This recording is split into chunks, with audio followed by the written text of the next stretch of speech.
English စာလေ့လာတဲ့သူတွေလုပ်လို့ရှိအမှာနံပါတ်4အဲ့ဒါပါလဲဆိုလို့ရှိရင်ဆရာတို့စေစုနှစ်တွေကိုပေါ်ပြတဲ့အခါမှာ apostrophe လေးထည့်ရကြတာပေါ့နော်ဥမာအဖြစ်ဆရာတို့1980ခုနှစ်များက music တွေကိုသဘောကျတယ်ဆိုလို့ရှိရင်ဆရာတို့ I love the music from the 1980s လို့ပြောတယ်ဆရာပြောတဲ့အခါမှာတော့ S တန်ထွက်တာမှန်ပေမဲ့ဆရာရေးတဲ့အခါမှာတချို့က apostrophe တွေထည့်တတ်ကြတယ်တကယ်တော့ဆရာတို့ထည့်စရာမလိုဘူးပေါ့နော် 1980s ဆိုပြီးတော့ S နဲ့တွဲရေးရမယ် okay ရမယ်နော်တကယ်လို့များဆရာတို့ရှေ့က19ကိုမရေးချင်ဘူးဆိုရင်တော့ဆရာတို့80ရဲ့အပေါ်မှာ apostrophe S ထည့်ပေးရတယ်ပေါ့နော်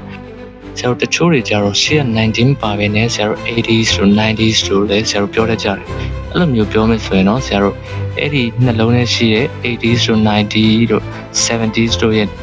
အပေါ်မှာဆရာတို့ apostrophe S လေးထည့်ပေးရမယ်Okay ဒီဗီဒီယိုကတော့ဒီလောက်ပါပဲ like comment share လေးတွေလုပ်ပေးသွားဖို့မေတ္တာရပ်ခံချင်ပါတယ်အားလုံးကိုကျေးဇူးတင်ပါတယ်